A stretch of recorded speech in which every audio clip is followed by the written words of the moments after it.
ओम श्री गणेशाय नमः। आप सब में विराजमान प्रभु को मेरा नमस्कार है। आज हम ज्ञान और संसार के एक नए अध्याय के साथ आपके सामने आए हैं। अगर आपने हमारा ये चैनल अभी तक सब्सक्राइब नहीं किया तो ज़रूर करें। आज गुरु पूर्णिमा का दिन है जो कि गुरुओं को अर्पित होता है। तो चलिए आज हम गुरुओं के महत्व के बारे में ही बात करते हैं। आपने ये तो सुना ही होगा, गुरु गोविंद दोऊ खड़े काके लागू पाएँ, बलिहारी गुरु आपने गोविंद दियो बताए। इसका अर्थ है कि गुरु से बड़ा इस धरती पर कोई नहीं है। गुरु ने ही हमें भगवान के बारे में बताया है और इसीलिए हम गुरु की पूजा करते हैं। तो इंसान के लिए सबसे बड़ा गुरु कौन होता है? जब इंसान पैदा होता है तो उसके जो माँ होती है वो उसका सबसे बड़ा गुरु होती है। माता बच्चे को सबसे पहली शिक्षा देती है, उसको चलना बोलना खाना पीना सब कुछ वही सिखाती है। और पिता भी, वो भी उसके बहुत बड़े गुरु होते हैं। लेकिन माता पिता तो इस संसार सागर में डुबो देते हैं, परंतु जो आध्यात्मिक गुरु होता है वो हमें इस संसार सागर से बाहर निकालता है। उसकी तुलना हम प्रभु के समान ही करते हैं। तो चलिए आज हम गुरुओं के बारे में बात करते हैं। देखिए, हमारी जो हिंदू संस्कृति है उसमें बहुत बड़े बड़े ऋषि मुनि आए हैं। ऋषियों ने, जिन्होंने आके इस संसार का मार्गदर्शन किया है। जितने भी हमारे वेद, उपनिषद, रामायण, गीता, ये सब हमारे गुरुओं ने ही लिखी है। जैसा कि आप जानते हैं कि वाल्मीकि जी ने रामायण लिखी और जितने भी वेद हैं उनका जो विस्तार किया गया, उनको 4 भागों में बांटा गया और 18 पुराण लिखे गए, उपनिषद लिखे गए, वो सब वेद व्यास जी ने ही किए थे। और ऋषि मार्कंडेय जी ने हमारे को महामृत्युंजय का जाप दिया। तो चलिए हम मार्कंडेय ऋषि के बारे में ही बात करते हैं। पहले मार्कंडेय ऋषि जो थे वो ऋषि श्री मृकंडू जी के पुत्र थे।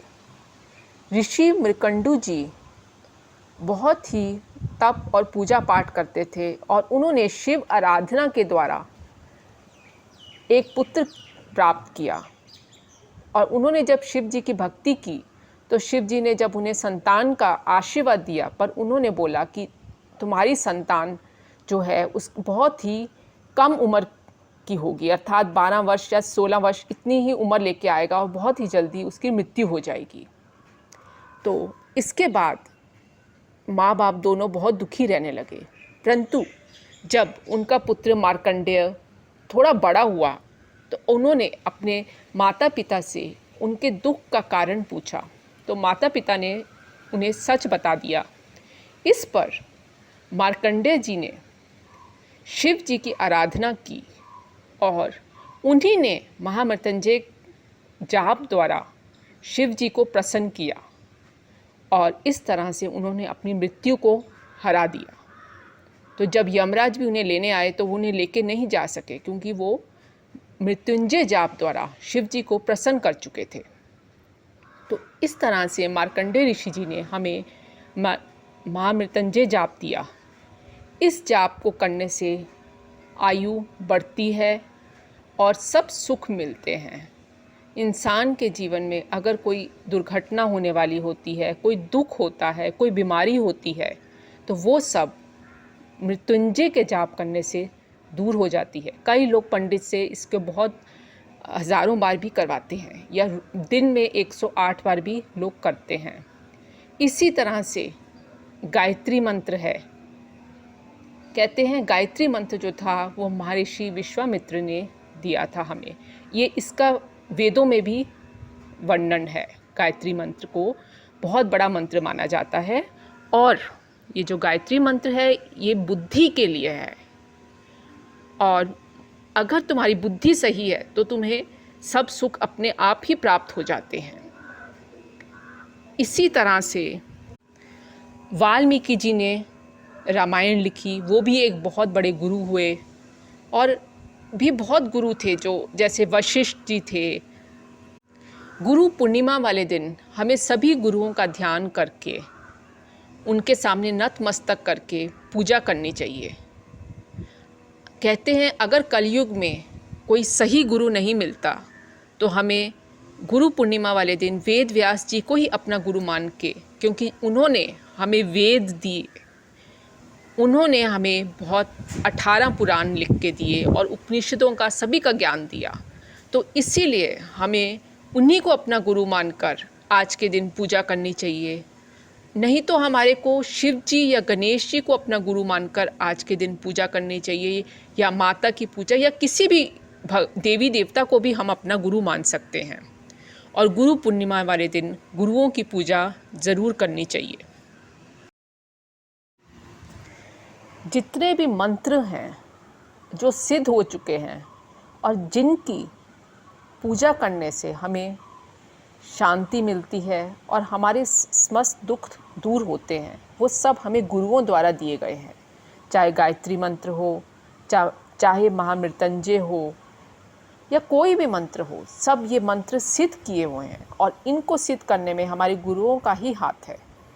कहते हैं सिद्ध की हुई चीज़ जो होती है बहुत जल्दी लगती है। वैसे तो भगवान को अगर हम सच्चे मन से पुकारते हैं तब भी भगवान हमारे दुख दूर करता है, परंतु जब किसी सिद्ध किए हुए मंत्र द्वारा हम भगवान की आराधना करते हैं तो भगवान जल्दी प्रसन्न होते हैं। और ये सब मंत्र हमें हमारे गुरुओं ने दिए हैं। तो इसीलिए गुरु पूर्णिमा वाले दिन हमें श्रद्धा के साथ उनकी आराधना करनी चाहिए। और वेद व्यास जी जो हैं वो, उनको हम पूजते हैं इसीलिए क्योंकि उन्होंने सभी वेदों का विस्तार किया है। उन्होंने ही हमें सब पुराण दिए, उपनिषद दिए हैं। और वेद व्यास जी का जब जन्म हुआ, उसी जन्म की वजह से ही आज हम गुरु पूर्णिमा या वेद व्यास पूर्णिमा मनाते हैं। इस दिन दान पुण्य का भी बहुत महत्व माना जाता है। दान पुण्य से भी हमारे कष्ट दूर होते हैं और हमारे पापों से हमें मुक्ति प्राप्त होती है। तो चलिए हम ऋषि वेद व्यास जी के जीवन के ऊपर प्रकाश डालते हैं। जो वेद व्यास जी थे, उनका जन्म सत्यवती के द्वारा, और वो ऋषि पराशर के पुत्र थे। सत्यवती जो थी वो एक मछुआरे के घर पैदा हुई थी और बहुत ही सुंदर लड़की थी। उस सत्यवती जो थी वो नाव द्वारा एक जगह से दूसरी जगह पर लोगों को पहुंचाती थी। एक दिन ऋषि पराशर जी वहाँ पर आए और सत्यवती उनको नदी पार करवा रही थी। तो पराशर जी को उनकी तरफ आकर्षण महसूस हुआ और उन्होंने सत्यवती से आग्रह किया संभोग करने के लिए। तो इस पर सत्यवती ने कहा कि मैं तो मछुआरे की लड़की हूँ और आप एक बहुत बड़े ऋषि हैं। तो पराशर जी ने फिर भी उन्हें कहा कि नहीं, वो उनके प्रस्ताव को मत ठुकराएं। तो इस पर उन्होंने कहा कि इस वक्त अगर अंधेरा कर देंगे आप, तभी मैं आपके साथ संभोग कर सकती हूँ, क्योंकि दोपहर के टाइम मैं संभोग नहीं कर सकती। इस पर पराशर जी ऋषि ने उसी वक्त अंधेरा कर दिया। उनके रमन के द्वारा वेद व्यास जी का जन्म हुआ। और वेद व्यास जी जैसे ही थोड़े से बड़े हुए, वो पूजा करने चले गए। पर उन्होंने जाते जाते माँ से बोला कि माता, जब भी आपको मेरी ज़रूरत होगी मुझे याद कर लेना। इसके बाद सत्यवती की शादी राजा शांतनु से हुई, परंतु सत्यवती ने राजा शांतनु से यह कह दिया कि मेरा ही पुत्र जो है वो राज सिंहासन पर बैठेगा। इस वजह से भीष्म पितामह ने प्रण किया कि वो कभी शादी नहीं करेंगे, ताकि सत्यवती से पैदा हुआ पुत्र ही सिंहासन पर बैठ सके। और जब सत्यवती के 2 पुत्र हुए तो सत्यवती जो थी उसके दोनों पुत्र बहुत ही जल्दी मर गए और उसकी जो दोनों बहुएं विधवा हो गई थी, उनके कोई भी बच्चा नहीं था। इस पर रानी सत्यवती को अपने पुत्र वेद व्यास की याद आई कि उन्होंने कहा था कि जब कभी आप दुख में हो तो मुझे याद करना, क्योंकि वो भीष्म पितामह जो था उनका सौतेला पुत्र था। उससे वो पहले ही प्रण ले चुकी थी कि वो राजगद्दी पर नहीं बैठेंगे। इसीलिए भीष्म पितामह ने सोचा था कि वो कभी शादी ही नहीं करेंगे। परंतु अब सत्यवती के सामने ये प्रश्न उठा कि अब सिंहासन पर किसे बिठाया जाए। तो उन्होंने वेद व्यास जी से आग्रह किया कि उनकी जो 2 बहुएं हैं उनको वो नी योग द्वारा संतान दें। तो इस तरह से पहली कन्या जब उनकी वो थी बहू उनके पास गई वेद व्यास जी के पास, तो वेद व्यास जी की इतनी बड़ी दाढ़ी देखकर, उनका आचरण और उनके वो कपड़े वगैरह देख के थोड़ा गंध आ रही थी। तो इस तरह से वो थोड़ा घबरा के उन्होंने आंखें बंद कर ली, जिससे उनके जो पुत्र था धृतराष्ट्र पैदा हुआ और वो धृतराष्ट्र अंधा हुआ। और जब दूसरी बहू गई वेद व्यास जी के पास योग द्वारा पुत्र पैदा करने के लिए, तो वो भी वेद व्यास जी को देख के थोड़ी घबरा गई, पीला पड़ गया चेहरा। तो उनका जो दूसरा पुत्र था वो पांडु पैदा हुआ और इस तरह से पांडु जो था वो जल्दी मर गए, उनके पांडव पैदा हुए और धृतराष्ट्र के जो पुत्र थे वो 100 कौरव हुए। परंतु जब सत्यवती ने देखा कि दोनों बहुओं के पुत्रों में कोई त्रुटि है, तो उन्होंने अपनी दासी को समझा के भेजा कि तुम वेद व्यास जी के पास जाना और उनकी सेवा करना। तो वो खुशी खुशी गई और सेवा की और वहाँ पे नी योग द्वारा उनको विदुर की प्राप्ति हुई, और जो बहुत ही बड़े विद्वान और अच्छे आचरण के इंसान थे। इस तरह वेद व्यास जी ने अपना जीवन फिर सारा पूजा पाठ में लगा दिया और उस पूजा पाठ में उन्होंने बहुत वेदों का विस्तार किया, जो कि कहते हैं वेद ब्रह्मा जी के मुख से निकले थे, परंतु उनको विस्तार करना, उनको 4 भागों में बांटना। फिर उन्होंने 18 पुराण लिखे, उपनिषदों का ज्ञान दिया। तो इसीलिए आज के दिन जो कि हमारी गुरु पूर्णिमा है, हम वेद व्यास जी की पूजा करते हैं।